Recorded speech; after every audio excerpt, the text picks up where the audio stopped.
Всем привет! Вы на канале Планета Земля. И сегодня мы поговорим о Мейн-куне. Что мы знаем о нем? Но то, что он большой и пушистый, с виду красивый и гордый, а возможно и нет. Действительно, а какой у него характер? И если большой, возможно, много ест. А если вовремя не покормишь, наверное, громко мяукает. И правда ли это? И откуда вообще появилась эта порода? Обо всем об этом мы сейчас и поговорим. Поехали! В последнее время стали особенно популярны такие породы, которые с первого взгляда поражают своей необычной, нередко экзотической внешностью. Среди них своими размерами и величественным видом и выделяется наш сегодняшний гость. Кошки этой породы выглядят очень оригинально. Настоящие гиганты среди домашних кошек. Средний вес ее представителей около 8 килограммов. С длинной мягкой шерстью и кисточками на ушах. Они отличаются спокойным, покладистым характером. Мейн-кун – аборигенная порода Северной Америки. Ее часто называют национальной породой. Название этой великолепной породы массивных кошек происходит от двух слов. Мэн от названия штата Мэн, который расположен на северо-востоке США, где эти кошки были очень распространены, и кун,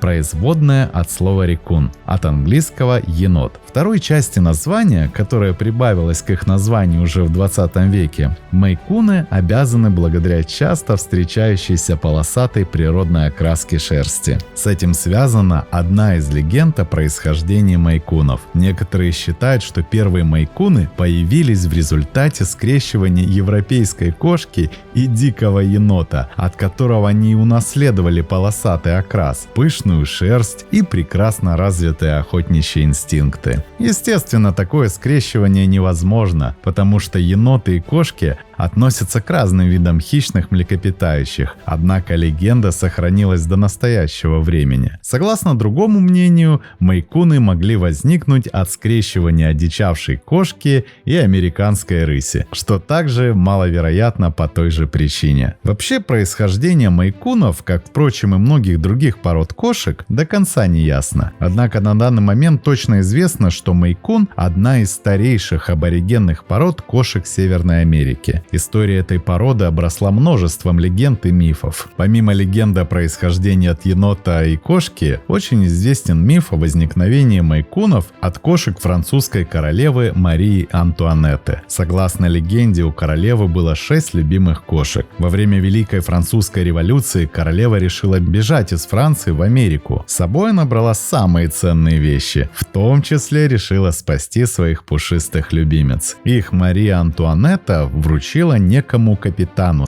Капитан поселился со своей женой в штате Мэн. Туда он увез и кошек королевы. Попав в Америку, кошки подружились с местными, став родоначальниками новой породы – Мейн-кун. Также существует множество легенд о происхождении породы Мейн-кун от кошек, завезенных мореплавателями на американский континент. Некоторые фелинологи считают, что енотовые кошки ведут родословную от норвежских лесных кошек, которых завезли на американский континент еще во II веке викинги. Другие считают, что мейн-кунов завезли в Северную Америку из Малой Азии. Мореплаватели брали с собой предков современных мейн-кунов из-за их превосходных охотничьих инстинктов, так как они были великолепными ловцами крыс и других грызунов. Поскольку в трюмах кораблей для них всегда было достаточно работы, эти кошки вполне могли стать бессменными спутниками человека в морских путешествиях. Штат Мэн в те времена был крупным коммерческим центром с интенсивно развивающейся торговлей. С кораблей кошки вполне могли попасть на континент и распространиться по штату. Есть письменные свидетельства, что с морских кораблей во время их стоянки на континент попадали крупные корабельные кошки-крысоловы. Также упоминают, что часто моряки, оставляя себе маленького котенка, отдавали старую кошку на берега в добрые руки. Итак, развитие породы Мейн-кун началось около 300 лет назад в североамериканском штате Мэн, который отличается достаточно суровым климатом. Для него характерно короткое прохладное лето и достаточно длинная холодная зима. В таких жестких природных условиях и происходило развитие породы Мейн-кун. Мощное сильное тело позволяло им свободно передвигаться в густых зарослях трав и кустарника. Они были достаточно сильны, чтобы вести хищный образ жизни, противостоять конкуренции со стороны других плотоядных животных Северной Америки. Длинные острые зубы были страшным оружием в охоте на крыс. Длинная и широкая мордочка позволяла захватывать крупную добычу и крепко держать ее. Облик майкуна – это облик ночного хищника, прекрасно приспособленного к передвижению в темноте. Мейн-куны могли переносить в природных условиях и холод. Они могли спать в заснеженных норах, обвивая пушистым хвостом тело, защищая живот и бока от замерзания. Майкуны распространялись вдоль всего северного побережья, заселяя окрестности поселений. Там они охотились в многочисленных амбарах, домах и хозяйственных постройках. Жители побережья отметили их превосходные способности крысоловов, стали приручать их. Постепенно поселенцы стали отмечать не только охотничьи способности майкунов, но и их дружелюбный, совсем не дикий характер. Так майкуны стали любимыми домашними питомцами, которых ценили и за которыми ухаживали. Постепенно майкуны распространились и вглубь континента. Люди дарили своим родственникам и друзьям котят от великолепных кошек, которые идеально сочетали в себе способности крысоловов и мирный нрав. В середине 19 века состоялось первое публичное представление майкуна. Этого кота привезли на деревенскую ярмарку в штате Мэн, где с успехом демонстрировали. Популярность майкунов росла, а в конце 19 века этими животными заинтересовались не только в деревне.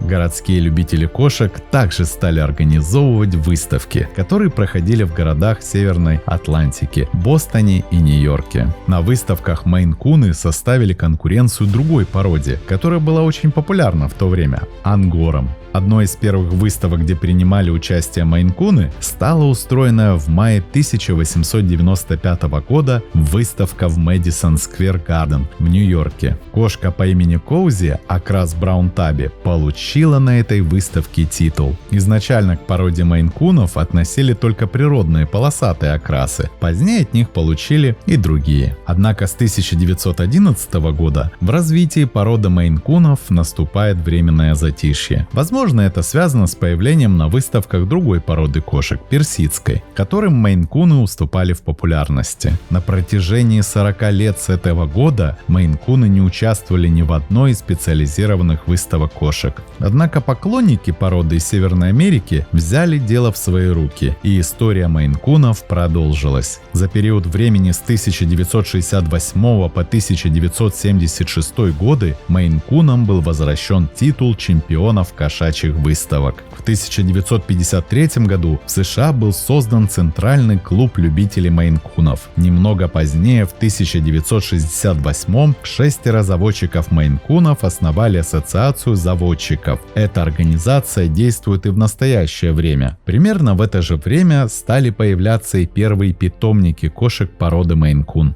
Уже к 1980 году эта организация включала в себя около 1000 любителей и 200 питомников. Центральный клуб любителей мейн-кунов и Ассоциация любителей мейн-кунов провели большую работу по повышению популярности енотовидных кошечек, определили стандарты этой породы. С этого момента енотовидные мэнские кошки начали второе триумфальное шествие по миру. Им были присуждены многие престижные премии и титулы на международных выставках. Популярность породы не уменьшается и сейчас. В ЦФА, это крупнейшая международная организация породистых кошек, за мейн-кунами прочно закрепилось одно из первых мест по популярности среди пород кошек. С 1976 года мейн-куны были утверждены как порода в ЦФА, и за ними официально было признано право на участие в выставках. Мейн-куны стали распространяться за пределами Северной Америки. Так, в 1981 году из Германии во Францию был вывезен кот Чарли. Этот кот стал первым мейн-куном во Франции. От него ведут родословную енотовидные кошки в этой стране. Популярность породы в США также неизменно росла, и на данный момент у мейн-кунов есть поклонники во многих странах мира. Так давайте же поближе посмотрим на этих красавцев. Мейн-куны – красивые кошки, крупные крупных размеров, очень выносливые, с сильно развитой мускулатурой. Эти животные достаточно массивны. Вес взрослых котов составляет обычно около 6-12 килограммов. Кошки более изящны, их средний вес до 9. Известны случаи, когда взрослый мейн-кун достиг массы 18 килограммов.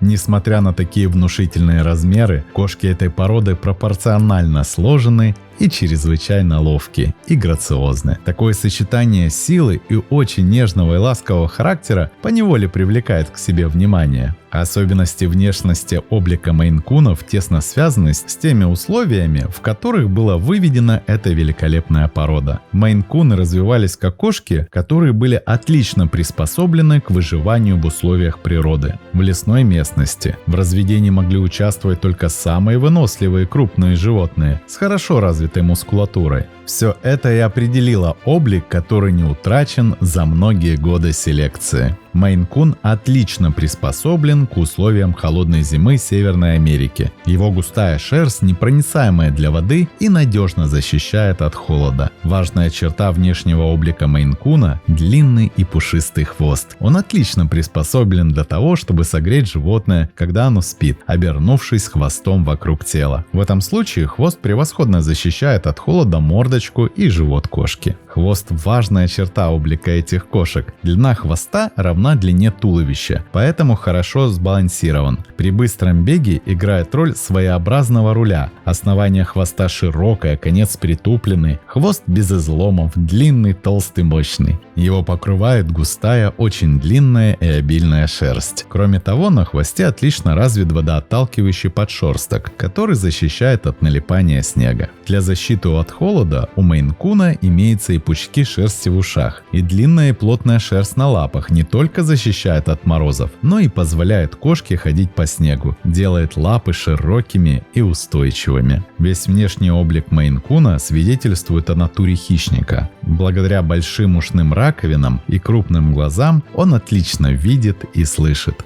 Характерной чертой мейн-кунов является медленное достижение облика взрослого животного. Окончательно мейн-куны и коты и кошки формируются в возрасте до 5 лет, а до этого продолжают расти и развиваться. Также особенностью кошек является более длинный по сравнению с другими породами период беременности. У мейн-кунов он длится не 65 дней, как у остальных пород, а 68. Трудностей при родах у мейн-кунов обычно не возникает, а родительский инстинкт развит отлично. Котята в помете могут быть разного окраса, их количество колеблется от 1 до 6. Также главными отличительными чертами внешнего облика мейн-кунов является форма тела, головы, а также текстура шерсти. Тело мейн-кунов сильное, длинное, пропорционально сложенное. Общая форма тела прямоугольная, мускулатура хорошо развита, грудь широкая, мощная. Спина прямоугольная, практически горизонтальная. Ноги средней длины, очень мощные и сильные, поставлены достаточно широко. Лапы большие и округлой формы. Шея мейн-куна средней длины, голова по сравнению с туловищем небольшая. В длину она вытянута больше, чем в ширину. Длина морды средняя, подбородок крепкий и мощный. Это придает мордочке животного квадратную форму. Профиль мейн-куна слегка изогнутый, переход от лба к морде плавный. Подбородок образует прямую линию с носом и верхней губой. Нос средней длины, скулы высокие, глаза округлые, крупные, поставлены широко и немного косо. Цвет глаз может быть самым различным. Чаще всего встречается желто-зеленый. Уши у мейн-куна крупные и длинные, у основания широкие, а на конце заостренные, высоко посажены. На кончиках ушей имеются кисточки, которые очень похожи на рысьи. В очень холодную погоду кошки прижимают уши назад к голове, что помогает животному сохранить тепло в экстремальных погодных условиях. Шерсть плотная, хорошо облегает тело животного, не спадая мягкими волнами вдоль всего туловища. Она отлично может защитить кошку не только от холодов и воды, но и от механических повреждений. Все это делает мейн-куна прекрасно приспособленным для передвижения в густых кустарниковых зарослях или жесткой траве. В шерсти имеются жесткие гладкие остевые волосы, которые которые особенно хорошо выражены на спине животного. Подшерсток мягкий, легкий, обладает водоотталкивающими способностями. Интересно, что волоски подшерстка имеют слегка извитую форму. Это создает воздушную прослойку в подшерстке, что сохраняет тепло вблизи кожи животного. По текстуре шерсть мягкая, в то же время она достаточно плотная и упругая. По внешнему виду шерсть блестящая и шелковистая. Длина шерсти мейн-куна составляет около 15 см. Не одинаково на разных частях тела животного. На плечах шерсть самая короткая. По направлению к животу начинает удлиняться. Короткая шерсть на плечах имеет функциональное значение. Она не сковывает движений животного при быстром беге, позволяет ему активно передвигаться. На животе шерсть самая длинная, а на задних лапах образуют пышные штаны.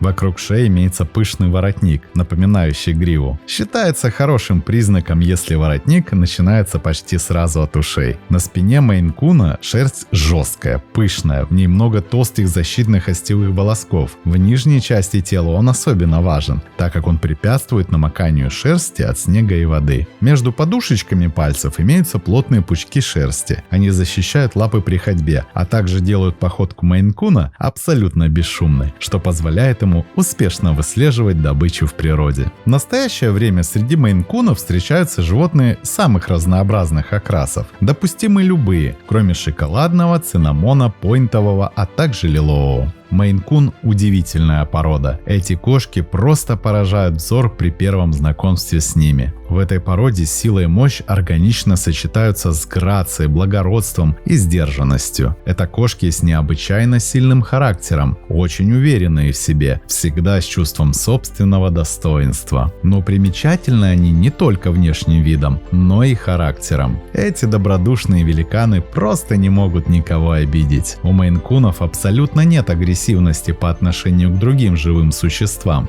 Добрый нрав енотовидной кошки можно назвать ее породной особенностью. Мейн-куны легко уживаются с другими домашними питомцами – кошками, собаками. Если в доме, где есть мейн-кун, появляется ребенок, не стоит опасаться, что гигант причинит какое-либо беспокойство. Эти кошки – прирожденные няньки. Мейн-кун может стать вашему ребенку другом и верным спутником в играх. Котов этой породы не надо изолировать от котят. Они не только не причиняют им никакого вреда, но и напротив принимают участие в их воспитании наравне с кошкой. Пожалуй, для круга общения мейн-куна есть только одно исключение – это грызуны. У современных мейн-кунов охотничьи инстинкты развиты по-прежнему превосходно. Они будут незаменимыми ловцами крыс и мышей в любом доме. При этом они выполняют свое дело добросовестно, неустанно и с удовольствием. Мейн-куны очень самостоятельны, у них достаточно независимый нрав, однако они сильно привязываются к своим хозяевам, очень верны им. Мейн-кун может повсюду следовать за своим хозяином, при этом эти кошки никогда не станут навязывать свое общество, путаться под ногами. Мейн-куны проявляют удивительную деликатность и такт по отношению к хозяину. Кошки этой породы ласковы, нежны и на доброту по отношению к ним отзываются беззаветной любовью.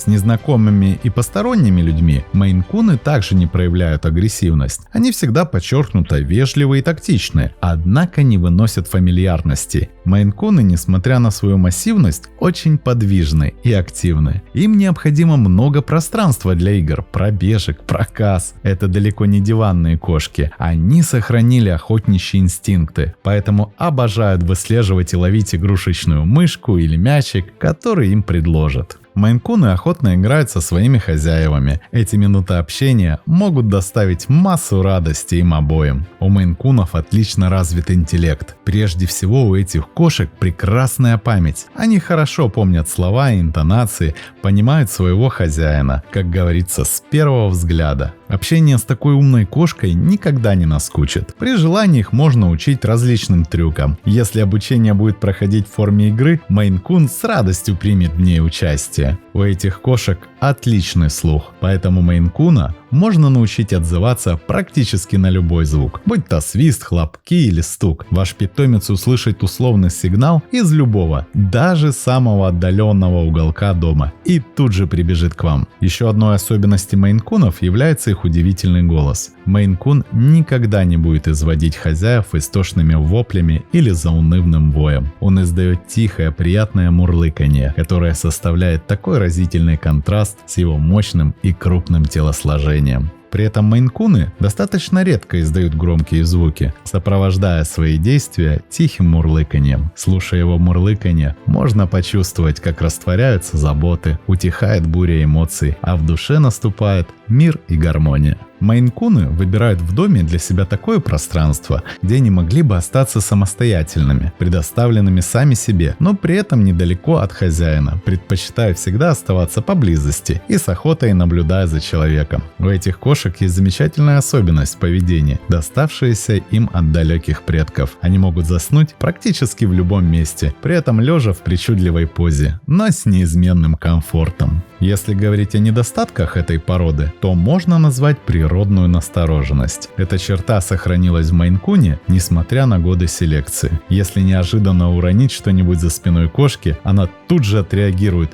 и буквально взлетает на высокую мебель, где и остается на некоторое время. Кроме того, мейн-куны, хотя и абсолютно не агрессивны и никогда не выпускают когти в играх, не прочь почесать когти о мебель. Однако из-за прекрасно развитого интеллекта этой породы отучить мейн-куна от такой привычки нетрудно. Для этого надо поставить в комнате когтеточку и показать ее кошке. Кошки этой породы отличаются умением подчиняться правилам, установленным хозяином. Как только кошка поймет, что от нее требуется, она будет точить когти только в отведенном для этого месте. Шерсть мейн-кунов – один из главных отличительных признаков породы. Но вместе с восхищением, которое вызывает его внешний вид, приходит и небольшое испытание для хозяев. Шерсть оставляет заметные следы присутствия этого пушистого гиганта в каждом уголке. Для мейн-кунов характерен непрерывный рост шерсти, и волосы растут достаточно быстро. Уход за таким питомцем требует особого внимания и терпения. И причесывание длинношерстных кошек – это целая наука. По общим рекомендациям, причесывание необходимо начинать редким гребнем, а затем уже переходить к более частому. Короткими движениями гребешка, помогая при этом пальцами, длинную шерсть избавляет от небольших комочков свалявшейся шерсти. Следует вовремя замечать эти комочки и удалять, пока они не свалялись в длинные неопрятные колтуны, которые придется выстригать. Регулярное вычесывание не просто процедура гигиены, но и возможность для укрепления связи между хозяином и питомцем, момент тишины и взаимопонимания. Существует мнение, что кошки терпеть не могут воды, но это не совсем верно. Некоторые кошки относятся к этому вполне благодушно, но все же для большинства кошек купание не природная особенность, поэтому многие заводчики приучают котенка с детства не бояться воды. Обычно приучение к купанию начинается с раннего возраста. После 2 или 3 процедур котенок начинает воспринимать купание как неизбежную необходимость, а некоторым это начинает даже нравиться. А чем кормить этих здоровяков? Ведь они при таком размере и кушают много.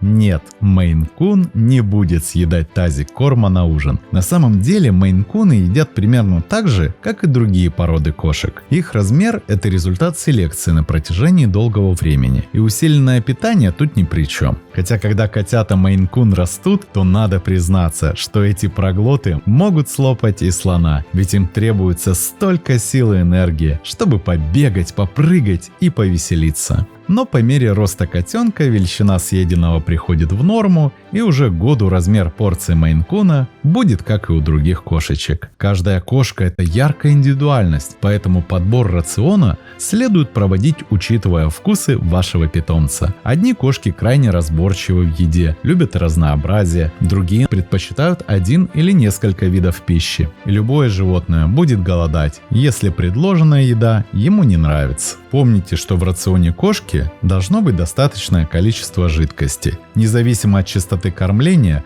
в миске у кошки всегда должна быть свежая, чистая вода. Также у кошки всегда должна быть мисочка с травой. Если травы не будет в достаточном количестве, ваш питомец за несколько дней подстрижет вам все комнатные растения и с непривычки может отравиться. Для кошек проращивают семена различных злаков. Пророщенные зерна овса, пшеницы содержат большое количество витаминов, поэтому полезны для здоровья вашего питомца. Мейн-кун не только впечатляет своими размерами и красивой внешностью, но и завоевывает сердца своим уравновешенным характером и дружелюбием. Эти кошки обладают высокой социальной адаптацией, легко уживаются с другими домашними животными и прекрасно подходят для семьи с детьми. Их интеллект и игривость делают совместное времяпрепровождение с хозяевами интересным и веселым. Мейн-кун легко обучаем и может выполнять различные команды, что еще больше укрепляет связь с человеком. Порода Мейн-кун подходит тем, кто ищет не просто домашнего питомца, а верного и активного компаньона. Уход за этими кошками, несмотря на их внушительные размеры и пышный мех, не требует особых усилий, за исключением регулярного расчесывания и обеспечения достаточной физической активности. Важно помнить, что Мейн-кунам требуется внимание и участие в жизни семьи, поскольку они очень привязываются к своим хозяевам и любят быть вовлеченными в общие дела. Мейн-кун – это порода, которая станет прекрасным выбором для любителей кошек, желающих обзавестись не только красивым, но и умным, добрым и преданным другом. Они подарят своим владельцам не только свою красоту и грацию, но и безграничную любовь и преданность, делая каждый день ярче и счастливее. Общение с Мейн-куном доставит радость человеку, который ждет от своего питомца бесконечной преданности и любви. Эта кошка станет для него верным другом и идеальным компаньоном. Смотрим, слушаем, записываем, подписываемся. Не забываем ставить лайки и делиться этим видео с друзьями. Это очень помогает продвижению. С вами канал Планета Земля.